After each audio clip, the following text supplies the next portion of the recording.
Hey there, wonderful Sagittarius. Come on in. Let's do your energy forecast for the week ahead, shall we? Hi, everyone. My name is Lee Shanks, aka Intuitive Lee, and we're doing the energy forecast for the week of July 14th through to the 20th. And we're currently working on the sign of Sagittarius. All right, I'm going to have some weird reflective lights around me. I'm sitting outside on my deck, and I do have lots of planters and knickknacks and crystals and stuff hanging around, and so some of them are going to reflect on me. So don't mind that. It doesn't take away from your reading whatsoever. Speaking of which, let's get to it, shall we? So this week, Sagittarius, we're starting off with the Lantern Oracle. This first card is your thread of energy running through your entire week, and apparently you're feeling a little emptied.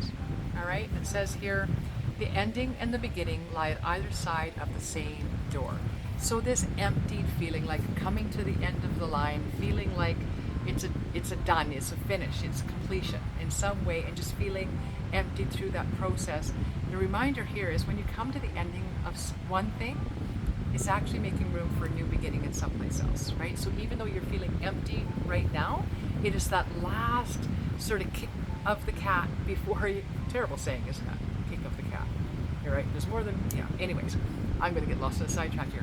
Really what it's saying is that it's that last little bit before you break out of that cocoon and into finding your wings, right? So you can feel down and depleted and like there's nothing left, but just one more go. It's kind of like I'm almost getting that don't give up before the miracle has a chance to appear, right? It's kind of like you're right there with that Sagittarius, right? So even though you're feeling empty, I want you to have hope and faith that it's really because it's coming to the ending of something in your life and getting ready for the fulsome start of something new and fresh for you. Now let's just break that down a little bit further. So that was with the Lantern Oracle. I'm moving on now to the Wisdom of the Oracle. We'll pull 3 more cards here and see how that thread weaves through your entire week ahead. All right, so the beginning of your week we have exchanging gifts. All right, so exchanging gifts is all about the even give and take that we must have in life in order to not feel depleted, right? So if you're feeling depleted and emptied because of the fact that you've been giving, the new refreshing energy is this wonderful idea that if you open yourself to receive, right?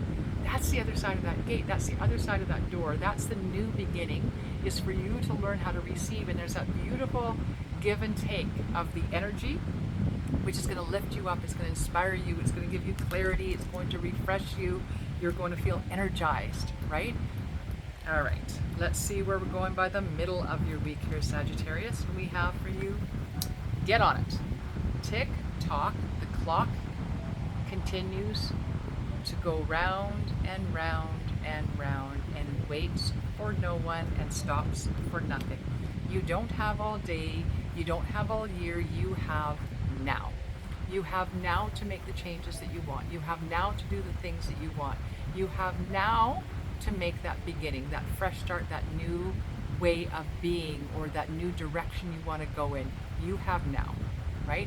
Quit putting off for tomorrow what you could be doing today, because procrastination is actually a trauma response. So if you're putting it off, it's because some part of you tells you you don't deserve better, or you don't deserve this new beginning, and you absolutely do. And that too would be a new beginning for you, is a new way to think of yourself, and that being that self-worth and that deserving of. All right, and then where are you wrapping up your week? Chopping the wood, doing what's required. What do you need to do to make this your reality? All right, so if you're talking about new beginnings and new starts and new ways of being and learning how to receive and getting on it now, because this clock is still ticking here, people, it means you need to take the steps required to make all of that happen for you. Now, for me, when it came down to feeling emptied and like I had no more to give, I had to learn to open up and receive. And the ways I did that was really by building up my self-worth, my self-value, and really truly beginning to understand who I am and appreciate who I am. And there's lots of little things that I did to do that. I wrote the Hawaiian forgiveness prayer on my mirror in my bathroom, and I said it to myself every time I stepped into that bathroom. And I did it until it no longer felt weird or strange or like I wanted to run away. And guess what? That took me 3.5 years, people. 3.5 years before I could look in the mirror and say these words: I'm so sorry. Please forgive me. Thank you. I love you.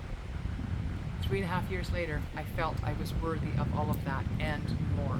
And that was one of the steps that I took to help me on that journey. And this is what this chopping wood, is meaning, is what do you need to do to make that happen for you? Because my way may not be your way. Maybe you need to find inspiration through someone else or another way.